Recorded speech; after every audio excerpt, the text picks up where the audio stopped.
नमस्कार, स्वागत है आपका न्यूज ब्लास्ट नेशनल में। आपके साथ मैं हूं श्वेता मिश्रा। चलिए खबरों के सफर को शुरू करते हैं। अलवर में एसीबी ने अहम कार्रवाई को अंजाम दिया। खेड़ली थाने का कांस्टेबल देश रात चढ़ा एसीबी के हत्थे। एसीबी ने 7,000 रुपए की घूस लेते रंगे हाथों गिरफ्तार किया है। परिवार के निपटारे के एवज में यहां पर घूस मांगी गई थी। एसीबी एसपी विजय सिंह ने इस कार्रवाई को अंजाम दिया, जहां कामयाबी मिली। तो अलवर में बेहद अहम कार्रवाई एसीबी ने की है। खेड़ली थाने के कांस्टेबल देशराज को एसीबी ने अपनी गिरफ्त में लिया। एसीबी ने 7,000 रुपए की घूस लेते रंगे हाथों गिरफ्तार किया।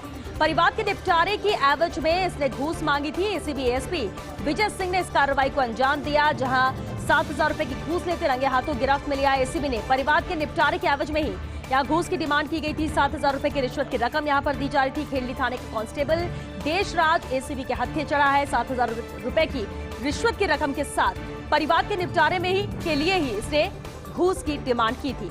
संवाददाता नवीन शर्मा हमारे साथ जुड़ चुके हैं। नवीन, कार्रवाई को लेकर पूरी जानकारी चाहेंगे, क्या कुछ अब तक सामने आया है पूछताछ में? देखिए, बिल्कुल वाकई में एसीबी को एक बड़ी कामयाबी हाथ लगी और एसीबी ने जो खेड़ली थाने का जो कांस्टेबल है देशराज, उससे गिरफ्तार किया है। लेकिन जैसे ही जैसे उसने पैसे लिए, एसीबी आने की भनक लगी, वो मोटरसाइकिल से फरार हो गया। एसीबी को तकरीबन 3 किलोमीटर तक उसका पीछा करना पड़ा और 3 किलोमीटर पीछा करने के बाद में एसीबी ने आरोपी जो कांस्टेबल है देशराज, उसे गिरफ्तार किया है। दरअसल एक परिवादी एसीबी के पास पहुंचा था, उसे शिकायत दर्ज कराई थी कि परिवार का निपटारा करना था। यानी एक नाली से जुड़ा हुआ एक परिवार था और उस परिवार को निपटारा करने की एवज में 7,000 रुपए की घूस की राशि मांगी गई थी, जिसमें से आज पहली किस्त लेते हुए एसीबी ने आरोपी को गिरफ्तार कर लिया है। पूरी कार्रवाई एसीबी के जो एडिशनल एसपी है। चलिए नवीन, क्योंकि कार्रवाई जारी है, नवीन आप नजर बनाकर रखिए, आगे भी आपसे अपडेट लेंगे। फिलहाल के लिए आपका शुक्रिया इस पूरी जानकारी के लिए।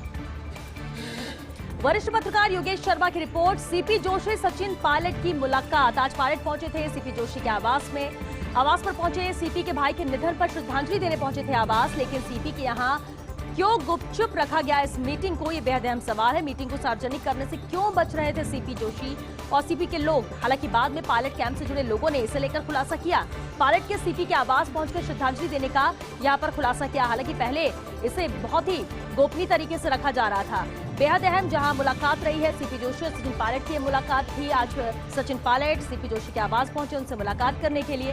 बता दें आपको, सीपी जोशी के भाई के निधन पर श्रद्धांजलि देने के लिए ही उनके आवास पर पहुंचे थे सचिन पायलट। लेकिन सीपी के यहाँ क्यों गुपचुप रखा गया इस मीटिंग को, ये बेहद अहम सवाल है। मीटिंग को सार्वजनिक करने से आखिर सीपी के लोग क्यों बच रहे थे? जब उस पर सवाल पूछा जा रहा था, कोई बताने के लिए तैयार नहीं था। बहुत ही गुपचुप तरीके से इस बात को रखा जा रहा था। हालांकि बाद में पायलट कैंप से जुड़े लोगों ने जरूर इसे लेकर खुलासा किया। पायलट के सीपी के आवास पहुंचकर श्रद्धांजलि देने की बात की जानकारी।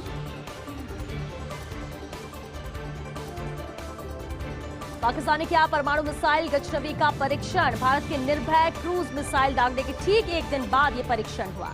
परीक्षण को सेना के स्ट्रेटेजिक फोर्सेस कमांड ने अंजाम दिया है। 290 किलोमीटर तक 700 किलोग्राम तक परमाणु वॉरहेड ले जाने में यह सक्षम है। चीन की मदद से मिसाइल को तैयार किया गया है। पाक के नेशनल डेवलपमेंट कॉम्प्लेक्स ने M11 तकनीक का इस्तेमाल कर पाक ने यह मिसाइल का निर्माण किया। माना जा रहा है भारत के जवाब में पाकिस्तानी सेना ने यह परीक्षण किया है। भारत के जवाब में इस परीक्षण को देखा जा रहा है। पाकिस्तान ने परमाणु मिसाइल गजनवी का परीक्षण किया। बता दें आपको, भारत के निर्भय क्रूज मिसाइल दागने के ठीक एक दिन बाद यह परीक्षण हुआ है। परीक्षण को सेना के स्ट्रेटेजिक फोर्सेस कमांड ने अंजाम दिया। 290 किलोमीटर तक 700 किलोग्राम तक परमाणु वॉरहेड ले जाने में ये सक्षम है। चीन की मदद से मिसाइल को तैयार किया गया है। पाक नेशनल डेवलपमेंट कॉम्प्लेक्स ने M11 तकनीक का इस्तेमाल कर मिसाइल का निर्माण किया और माना यही जा रहा है कि भारत के जवाब में पाकिस्तानी सेना ने यह परीक्षण किया।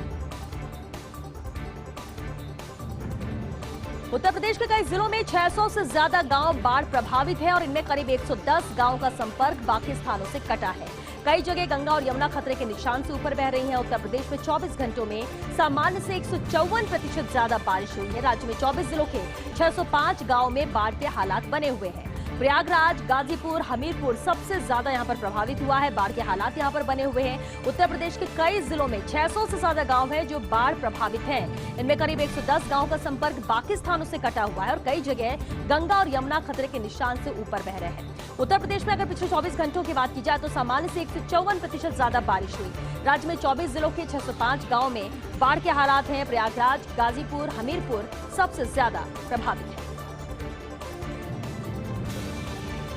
कांग्रेस ट्विटर की जंग और भी तेज। श्रीनिवास ने अपने अकाउंट का नाम किया राहुल गांधी। प्रियंका ने भी अपने ट्विटर अकाउंट की तस्वीर बदली।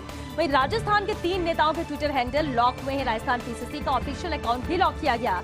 कांग्रेस प्रदेश प्रभारी अजय माकन, महासचिव भंवर जितेंद्र सिंह, कांग्रेस डेटा सेल के प्रभारी विशाल मीणा का अकाउंट लॉक हुआ है। दिल्ली दुष्कर्म पीड़िता के परिवार का फोटो ट्वीट करने के बाद ये फैसला लिया गया। इन नेताओं के ट्विटर हैंडल से राहुल गांधी के ट्वीट को रिट्वीट किया गया था। ट्विटर अकाउंट लॉक को लेकर पीसीसी चीफ डोटासरा का भी बयान आया। उन्होंने कहा, ट्विटर वाले केंद्र के दबाव में न्याय के लिए आवाज उठाना गुनाह नहीं है और इसलिए राहुल गांधी सहित हमारे वरिष्ठ नेताओं के ट्विटर अकाउंट लॉक किए गए। कांग्रेस अन्याय के खिलाफ आवाज उठाना जारी रखेगी। हमारे नेता दिल्ली की दुष्कर्म पीड़िता को न्याय दिलाने के लिए आवाज उठा रहे हैं। कांग्रेस ने देश भर में 5000 से ज्यादा ट्विटर अकाउंट लॉक करने का यहां पर दावा किया है। तो देश भर के 5000 से ज्यादा ट्विटर अकाउंट है जिन्हें लॉक किया गया। तो इसे लेकर पीसीसी चीफ गोविंद सिंह डोटासरा का भी बयान आया है, क्योंकि राजस्थान पीसीसी का भी ट्विटर हैंडल यहां पर ऑफिशियल अकाउंट यहां पर लॉक कर दिया गया है। कांग्रेस ट्विटर की जंग है जो कि और भी तेज होती नजर आ रही है। श्रीनिवास ने अपने अकाउंट का नाम जहां राहुल गांधी किया, तो वहीं प्रियंका ने भी ट्विटर अकाउंट की अपनी तस्वीर को बदला है। वहीं राजस्थान के 3 नेताओं के ट्विटर हैंडल लॉक किए गए। राजस्थान पीसीसी का ऑफिशियल अकाउंट भी यहां पर लॉक किया गया है। कांग्रेस प्रदेश प्रभारी अजय माकन, महासचिव भंवर जितेंद्र सिंह, कांग्रेस डेटा सेल के प्रभारी विशाल मीणा का भी अकाउंट लॉक हुआ। वहीं दिल्ली दुष्कर्म पीड़िता के परिवार का फोटो ट्वीट करने के बाद ये फैसला लिया गया, जहां इन नेताओं के ट्विटर हैंडल से राहुल गांधी के ट्वीट को रिट्वीट किया गया था। प्रियंका गांधी ने बदली प्रोफाइल पिक्चर। ट्विटर पर बदली अपनी प्रोफाइल पिक्चर। नई प्रोफाइल में लगाई है राहुल गांधी की फोटो। ट्विटर अकाउंट लॉक होने के बाद चल रहा है अभियान। कांग्रेस नेता चला रहे राहुल की फोटो के साथ अभियान।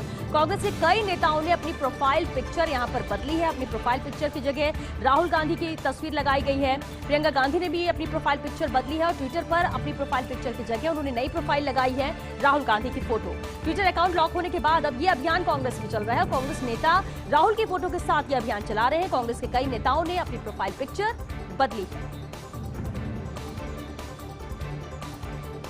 ममता बनर्जी को फिलहाल हाईकोर्ट से राहत नहीं है। नंदीग्राम चुनाव पर याचिका की सुनवाई अब 15 नवंबर को होगी। नंदीग्राम सीट पर शुभेंदु अधिकारी से हार गई थी ममता बनर्जी। चुनाव नतीजे के खिलाफ मुख्यमंत्री ने याचिका भी दायर की है। चुनाव हारने के बाद मुख्यमंत्री ममता बनर्जी बनी मुख्यमंत्री के रूप में। अब सिर्फ 85 दिन बाकी है चुनाव, लेकिन बेहद जरूरी है। चुनाव आयोग को कई आवेदन दे चुकी है तृणमूल कांग्रेस भी। ममता बनर्जी को 5 नवंबर से पहले विधायक बनना यहां पर जरूरी है। नियम के हिसाब से 5 नवंबर से पहले उनको चुनाव लड़ना होगा, जीतना होगा, विधायक बनना होगा। ये बहुत जरूरी है, लेकिन ममता बनर्जी को फिलहाल हाईकोर्ट से राहत नहीं मिली है। नंदीग्राम चुनाव पर याचिका की सुनवाई अब 15 नवंबर को होगी। नंदीग्राम सीट पर शुभेंदु अधिकारी से हार गई थी ममता बनर्जी। चुनाव नतीजे के खिलाफ मुख्यमंत्री ने याचिका दायर की है। चुनाव हारने के बाद मुख्यमंत्री ममता बनर्जी बनी है। मुख्यमंत्री के रूप में अब सिर्फ 85 दिन बाकी है। चुनाव जरूरी है और चुनाव आयोग को कई आवेदन दे चुकी तृणमूल कांग्रेस। ममता बनर्जी को 5 नवंबर से पहले विधायक बनना जरूरी है। कारगिल युद्ध के 22 साल बाद एक शानदार फिल्म बनी है। कारगिल युद्ध के शहीद विक्रम बत्रा पर फिल्म शेरशाह बनी है। निर्माता ने बत्रा के परिवार के लिए रखा था विशेष प्रीमियर। विक्रम बत्रा के माता पिता फिल्म देखकर अपने आंसू नहीं रोक सके। उन्हें बेटे के बारे में जो कुछ भी पता था वो फिल्म में देखा। सिद्धार्थ ने विश्वसनीय तरीके से निभाई है विक्रम की भूमिका। कारगिल में बत्रा के साथ लड़ चुके राजेश भी भावुक हो गए। निर्देशक ने किया है युद्ध भूमि के साक्षात चित्रण का प्रयास और इसी फिल्म का प्रीमियर आज रखा गया था, जहां पर उनके माता पिता मौजूद रहे। कारगिल युद्ध के 22 साल बाद एक शानदार फिल्म बनी है। कारगिल युद्ध के शहीद विक्रम बत्रा पर यह फिल्म शेरशाह बनी। निर्माता ने बत्रा के परिवार के लिए ही एक विशेष प्रीमियर रखा था, जिसमें विक्रम बत्रा के माता पिता मौजूद थे। फिल्म देखकर वो बहुत भावुक हुए, अपने आंसू नहीं रोक सके। उन्हें बेटे के बारे में जो कुछ भी पता था वो फिल्म में उन्होंने देखा। सिद्धार्थ ने विश्वसनीय तरीके से विक्रम की भूमिका निभाई है। वहीं कारगिल में बत्रा के साथ लड़ चुके राजेश भी इस फिल्म को देखकर भावुक हो गए। निर्देशक ने युद्ध भूमि के साक्षात चित्रण का प्रयास किया है। केंद्र में सरकार और विपक्ष के बीच संग्राम अब सड़क पर आ गया है। राहुल गांधी सहित कई विपक्षी नेताओं ने जुलूस निकाला। सरकार पर संसद में विपक्षियों की आवाज दबाने का यहां पर आरोप है। दूसरी तरफ केंद्र सरकार के 8 मंत्रियों ने प्रेस कॉन्फ्रेंस की। विपक्ष पर संसद का सत्र नहीं चलने देने का आरोप भी लगाया।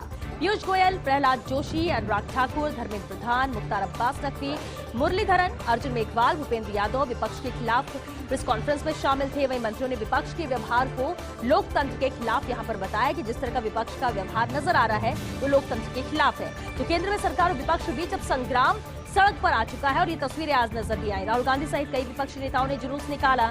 सरकार पर संसद में विपक्षियों की आवाज दबाने का आरोप था, तो दूसरी तरफ केंद्र सरकार के 8 मंत्रियों ने प्रेस कॉन्फ्रेंस की, विपक्ष पर संसद का सत्र नहीं चलने देने का आरोप लगाया।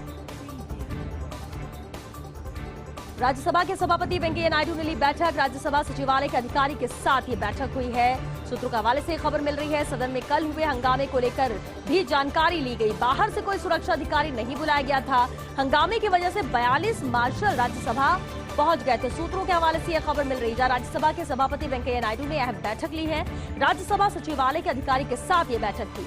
सदन में कल हुए हंगामे को लेकर जानकारी इस बैठक में ली गई। बाहर से कोई सुरक्षा अधिकारी नहीं बुलाया गया था। वही हंगामे की वजह से 42 मार्शल राज्यसभा पहुंच गए थे।